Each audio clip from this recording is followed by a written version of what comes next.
Meteorologist Alana Brophy.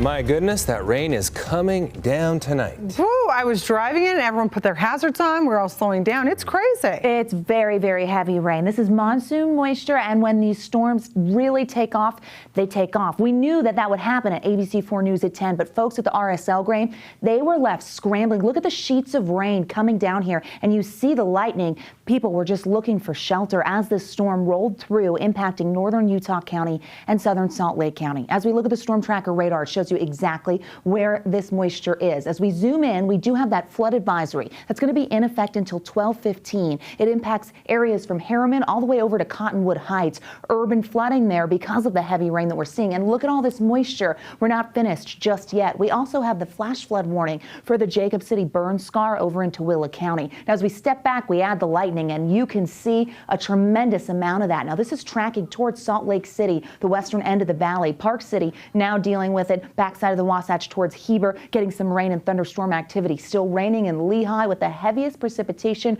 Forewarning you, that's headed towards daybreak and West Jordan as we get through the next half hour. So a lot going on. This is what it looked like on the road. American Fork to Salt Lake City. Heavy, heavy rain. Everybody slowing down. You had to, because you could hydroplane very easily with the amount of rain that was coming down in this short amount of time. Now, it's not just Salt Lake tonight. No, we saw tremendous rainfall totals coming from the moisture we were dealing with last night and through this morning. The total coming out of Honeyville, 5.83 inches, a remarkable amount. Flooding reports along the northern Wasatch Front. Crews cleaning up as a result. Golden Spike got over 4 inches. Corinne got 3.76. West Valley, we know that number's going up tonight. 2.31 inches in Brigham City.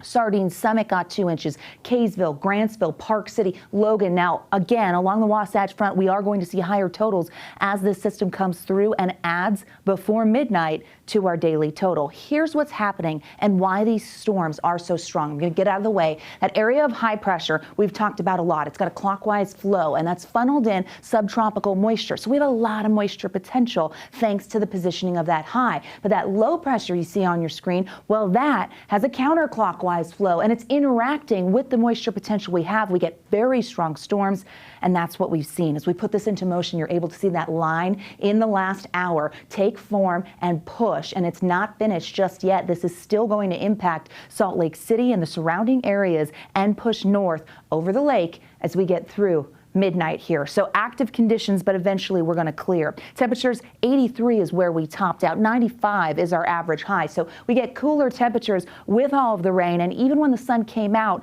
we had all that moisture keeping us on the cooler side. 91 in Moab, 98 in St. George. We will begin to warm back up.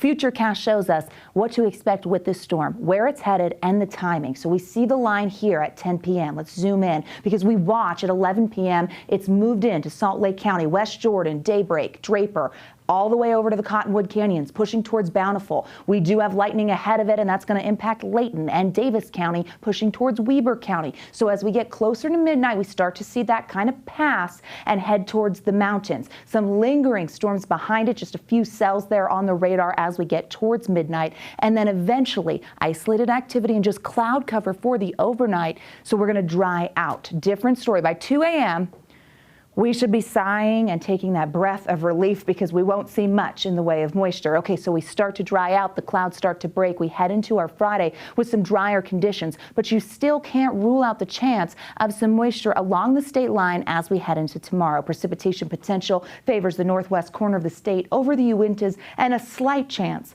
for the Wasatch Back and the Wasatch Front. So not totally clear. That's a different story in central and southern Utah, where we lose that general thunderstorm threat, so drier conditions down towards St. George. Wow, it's been a week. That monsoon moisture, it doesn't mess around, right? We've seen very unsettled conditions, and we will start to warm back up into tomorrow with upper 80s in Salt Lake, close to triple digits in Moab, and getting to 101 in St. George. Along the I-15 corridor, a nice mix of 80s.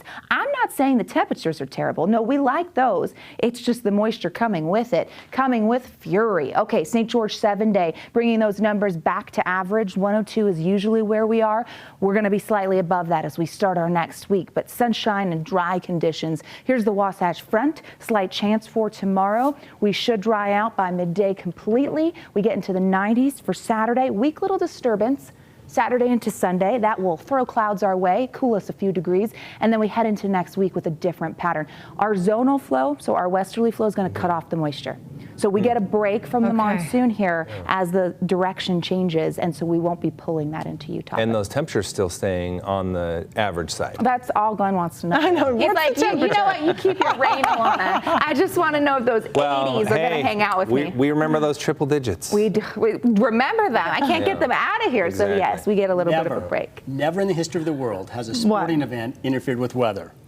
But the opposite is true again. We're Real Salt Lake supposed to play a knockout round game tonight, but weather knocked out those plans. And Jazz Center Walker Kessler